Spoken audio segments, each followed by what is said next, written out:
The history of Japan is not only about samurai and technology. It is a journey spanning 17,000 years. Today, we are traveling back to its origins, from mysterious forest hunters to a great empire. We will explore how a state with the world's oldest continuous imperial dynasty emerged on these rocky islands. You will discover how the foundations of Japanese culture were laid and what secrets are hidden within the enormous burial mounds, whose distinctive shapes can still be clearly seen in satellite images. This is the genesis of Japan on Ancient History Simplified. Part 1. Jōmon, the Art of the Eternal Forest, 15,000 to 300 BC. Our story begins at the end of the Ice Age. Around 17,000 years ago, as global sea levels began to rise, Japan gradually separated from the mainland, becoming an isolated world, an archipelago covered in dense forests. It was here that the Jōmon culture emerged. These people were hunters, fishers, and gatherers, but their way of life was unlike anything else in the ancient world. While humanity in other parts of the world was only beginning to develop agriculture, the inhabitants of the Japanese islands had already lived in stable settlements for thousands of years, thriving on the abundance provided by nature. The period received its name from its unique pottery. The word Jōmon means cord-marked. Ancient artisans decorated clay vessels with impressions made by ropes, creating intricate, almost hypnotic patterns. This tradition is considered one of the oldest on the planet. But the true mystery of this period lies in the Dogyu figurines. These strange beings, with their enormous bulging eyes and unusual proportions, continue to puzzle scholars. According to one theory, Dogyu were tools of ancient magic. People believed they could absorb illness and misfortune. After a ritual, a figurine was often deliberately broken, symbolizing the destruction of evil. Jōmon represents 15,000 years of silence, contemplation, and extraordinary craftsmanship, qualities that laid the foundation for the Japanese understanding of beauty and harmony with the natural world. Part 2. Yayoi, Iron and Rice, 300 BC to AD 300.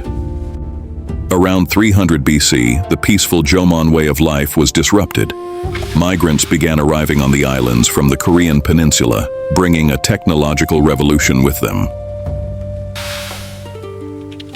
The Yayoi period had begun.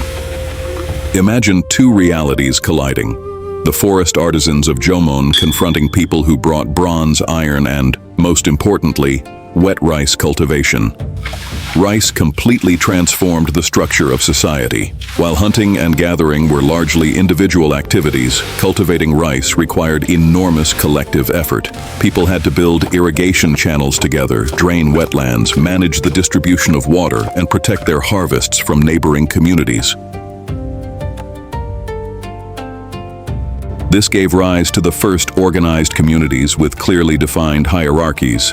Wherever grain surpluses appeared, inequality inevitably followed. Simple huts were joined by buildings raised high on stilts, allowing people to protect their precious rice from moisture and rodents. During this period, Chinese chronicles mention the land of Wa for the first time, the name Japan's neighbors used for the islands. They describe the legendary shaman, Queen Himiko, who ruled the state of Yamato. She was both a spiritual leader and a politician, governing an alliance of numerous tribes and successfully creating a powerful confederation. Himiko became the first recognizable figure of the emerging Japanese state, laying the foundation upon which a great empire would soon rise. Part 3.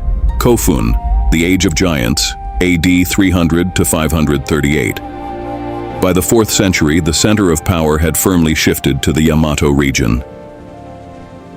The Kofun period began, the age of gigantic burial mounds. These structures are among the most monumental ever created in human history. Looking at satellite images of Japan, it is impossible not to notice the enormous green islands shaped like keyholes and surrounded by water-filled moats. These are the tombs of emperors and the highest-ranking members of the nobility. The largest of them is the burial mound attributed to Emperor Nintoku. It stretches for almost 500 meters, while its height is comparable to a 15-story building. In terms of its area and the scale of the earthworks involved, the complex is considered one of the largest funerary monuments in the world. It was the ultimate demonstration of power. The rulers of the Yamato clan showed everyone that their authority over the land and its people was limitless. Thousands of clay Haniwa figures were arranged on the slopes of these mounds. Armored warriors, horses, and models of houses. They were believed to serve as spiritual guardians, protecting the emperor's eternal rest. It was during this period that the imperial line of the House of Yamato took shape.